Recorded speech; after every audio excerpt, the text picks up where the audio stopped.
Supposedly, the military is full of ghosties, specters, ghouls, goblins. The goblins, yes, you can find those in any U.S. military installation around the barracks.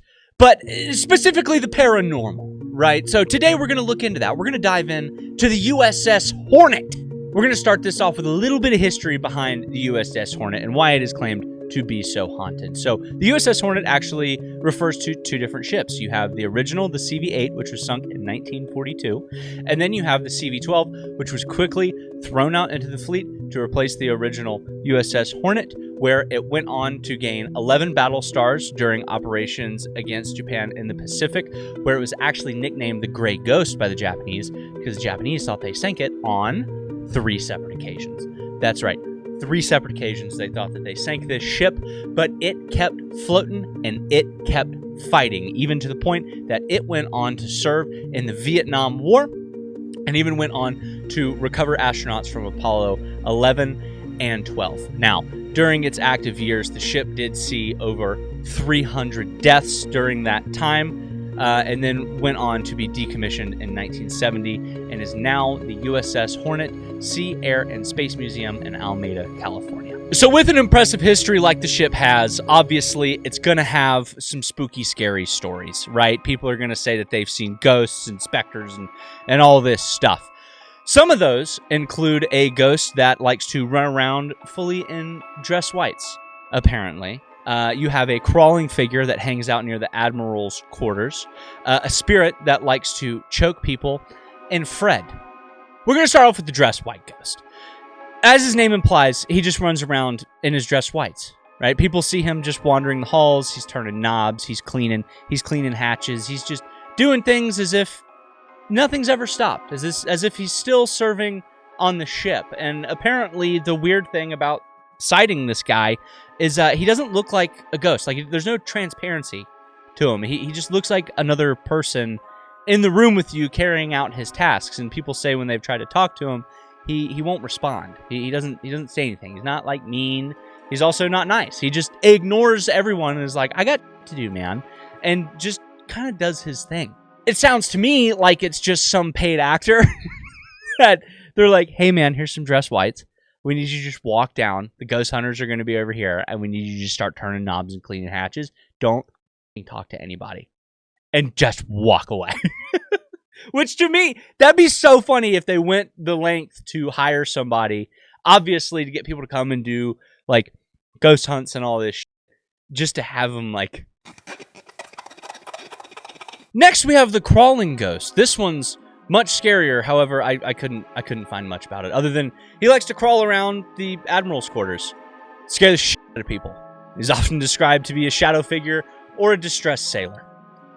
That's it. You just got homeboy crawling around on all fours like a damn spider running at you. If I saw that in person, I'm out. I'm gone. I'm done. Leave me alone. Leave me alone. The Navy's already freaky enough. I don't need Navy ghosts getting freaky with me, man. Hell no. Hell no, dude! Speaking of freaky Navy ghosts, we got the choking spirit. So if you're into that kind of thing, hey, listen up about this one. This spirit doesn't seem to be reported as anything physically, but more experienced, right? So people have said that they feel a choking sensation from this spirit in the berthing. And if you don't know what a berthing is, it's where you sleep. If you're on a ship, that's where you sleep. It's very cramped, very tiny. It sucks. It's not fun. Berthings suck.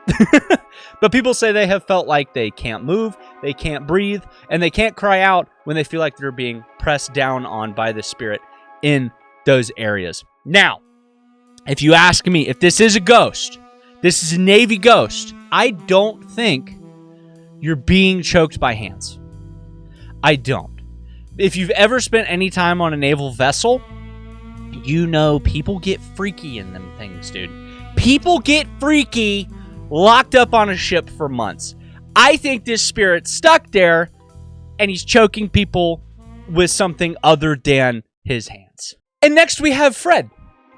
Just Fred. His name's Fred. Apparently he's a friendly spirit aboard the USS Hornet who is believed to have been on the ship during a typhoon in 1945. When I first read that, I thought it said that he died in the typhoon. And then I was like, oh, what typhoon? I looked it up. It's like this big storm hit the ship. The ship broke a little bit and all this stuff. Anyway, but it threw me off because no one died. No one died during the typhoon. So at first I was like, Really? You're going to make up a story and not even research the casualty logs of that storm? And then I went and reread it, and it's just saying he was there. So he didn't die during the typhoon, but he claims whenever he talks to paranormal investigators, I should say, paranormal investigators claim that Fred says that he was there during the typhoon. I want to go. I want to go to this ship, and I want to go ghost hunting. Sounds fun. I'd do it. Sounds like a good time. And as far as other hauntings, those ones I just read off are like the most popular ones that I could find. And then you've got your basic like cold spots, disembodied voices, objects moving on their own, all that kind of good stuff that everybody's like, ooh, it happens in a spooky house. And it just happens all throughout the ship. The engine room and the sick bays are 2 other locations that are said to be like super, super haunted. I can understand the sick bays because like that sucks, man. It sucks being in sick bay, man. I was never in sick bay because I'm a healthy young man. Anyway, I hope that you enjoyed this video. We're going to do one here very soon where we're just going to watch video of people ghost hunting on the USS Hornet and try to see if we see anything. I don't know about you. Me personally, these are more just spooky, fun campfire stories for me. I've told ghost stories on my channel before in a different way where we try to be all spooky and mysterious about it. But, you know, I'm not 100% sold on 99% of ghost stories that I've read or even told. I just think they're fun and entertaining. I'll see you in the next video where we'll be looking at, I'm not going to say debunking, we'll just be watching and having fun, watching people ghost hunt on the USS Hornet. Love you guys.